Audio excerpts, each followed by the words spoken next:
En el principio Dios creó el universo y dentro de él un planeta llamado Tierra. El Espíritu de Dios se movía sobre la superficie oscura y vacía y le daba vida con su voz. Apareció la luz. El cielo y la tierra se dividieron de los océanos. Los árboles y las plantas crecieron. Los días y las noches empezaron y todo tipo de criaturas llenaron la tierra. Los seres humanos fueron formados a la imagen de Dios para continuar su obra. Las cosas estaban muy bien, pero poco después los hombres dijeron: queremos vivir a nuestra manera, no a la de Dios. En su lucha por el control, el egoísmo y la violencia llenaron la tierra. Así que Dios empezó todo de nuevo solo con Noé y su familia. Algunas generaciones después, Dios hizo el siguiente pacto con un hombre llamado Abraham. La tierra que alcanzas a ver es ahora tuya. Tu familia será tan numerosa como las estrellas y será mi bendición para el mundo entero. Los años pasaron. Luego, milagrosamente, cuando ya eran ancianos, Abraham y su esposa tuvieron a su único hijo, Isaac, tal como Dios lo había prometido décadas atrás. Luego, Isaac tuvo gemelos, Jacob y Esaú. Jacob tuvo 12 hijos. El menor, José, llevó a su familia a Egipto para salvarlos del hambre. Allí se convirtieron en una gran nación, un pueblo llamado a ser diferente para recordarle a todo el mundo lo que significa vivir en los caminos de Dios.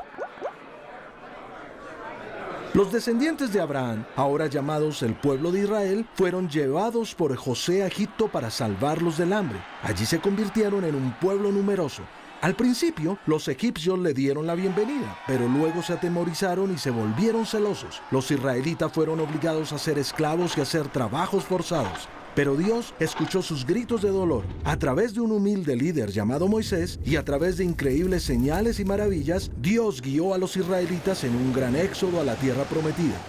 A medida que los israelitas caminaban por el desierto, Dios los guiaba con una columna de fuego en la noche y una nube en el día. Los israelitas se quejaron de estar hambrientos y de sentirse abandonados. Así que Dios envió aves y un dulce maná en copos para que comieran, e hizo que saliera agua fresca de una roca. Dios vivía en medio del campamento en una tierra sagrada llamada tabernáculo. A lo largo del camino, Dios les dio instrucciones especiales llamadas leyes y mandamientos, que guiaban a los israelitas a vivir de una manera diferente para mostrarles a otros cómo seguir los caminos de Dios. Pero el pueblo se quejó: no queremos vivir con esas reglas como si fuéramos esclavos de nuevo. Al vivir a su manera, los israelitas vagaron por el desierto durante 40 años. Después de décadas de quejarse y luchar en el desierto, un nuevo líder llamado Josué llevó a los israelitas de nuevo a su tierra. De manera milagrosa, Dios detuvo el flujo del río Jordán para que pudieran cruzar sin problemas. Dios les advirtió: saquen a todo el que viva en la tierra prometida, o si no ellos los corromperán. Pero los israelitas no escucharon, sino que se casaron con personas de esa tierra y adoraron dioses falsos. Pronto, Dios les quitó su protección y otras naciones superaron a Israel en poder. Ellos sufrían al ser derrotados y clamaban a Dios por su ayuda. Así que Dios envió unos jueces para guiarlos en las batallas para defender la tierra prometida. Cuando tenía la victoria, el pueblo adoraba a Dios, pero poco después se alejaba de Dios y vivía en sus propios malos caminos. Esto se convirtió en un patrón de generación en generación. Era una época en la que todos hacían lo que bien les parecía.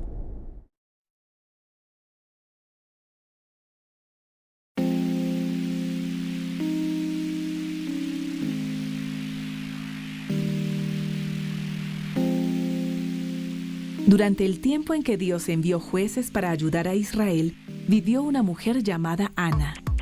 Ana añoraba tener hijos, pero no podía. Un día estaba tan triste que se puso a llorar y a pedirle a Dios que le diera un hijo.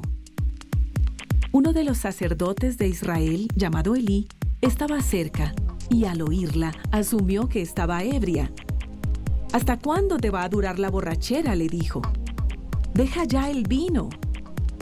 Ana le explicó que no estaba ebria, sino que estaba llorando y orando para que Dios le diera un hijo. Al escucharla, Elí oró para que Dios le diera un hijo.